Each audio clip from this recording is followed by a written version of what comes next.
Marnie Abea, and I'm here with my father, Roger Abea. Hi. And I'm here to interview him about his experiences in Nicaragua during the Civil War. Consent to film you. Yes, I do. Okay. So let's get started with this. When you left Nicaragua in 1979 to come to the United States, how was the culture here compared to Nicaragua different? Well, it was a different culture. I didn't speak the language, for one thing, and everything seems new. Everything seems peaceful. Everything, it was just brand new to me. Right. Different things, and everything was different. Right. How was it to live under Somoza's dictatorship in Nicaragua? Well, it was very dangerous because you have to take a side, and there was a dictatorship, but there was no civil rights. Right. That means that any soldier could stop you and kill you at any time, with disregard of your life. How is living under a dictatorship different than living in a democracy? How did it affect everyday life? Well, it was a democracy, but the dictatorship is you have no freedoms, and these people abusing power all the time. Like I said, death was always in the mind of everybody. Right.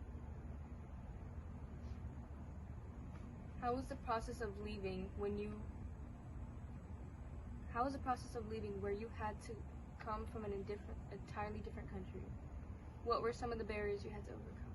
Well, for one thing, to get into the United States, you need a visa, and we couldn't get a visa in my own country, so we have to flew to Guatemala, and in Guatemala we had to go to the consulate several times, the United States consulate several times, right, to see if we can get a visa. Until finally after the third time, then they grant us a visa. During that time, President Jimmy Carter was in charge of the United States, the President of the United States, and he allowed people from Nicaragua to come into the United States due to the Civil War in Nicaragua.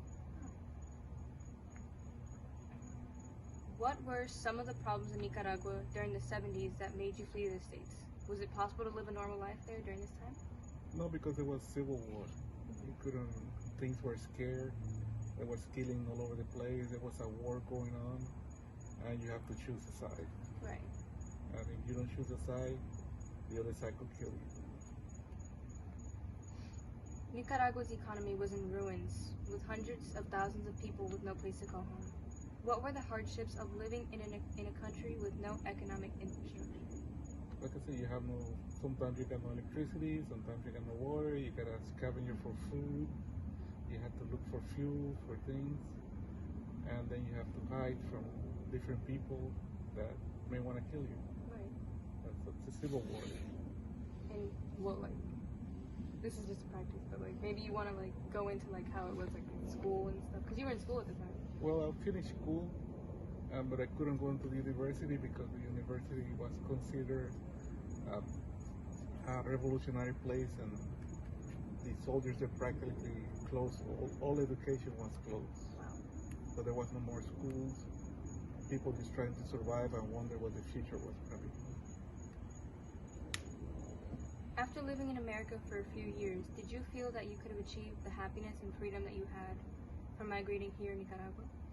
Well, America is great because it allows you to grow economically. If you put your mind to it, you can achieve many things in America. You got schooling, you got work, your facility, you got peace, so you're able to live your life fully.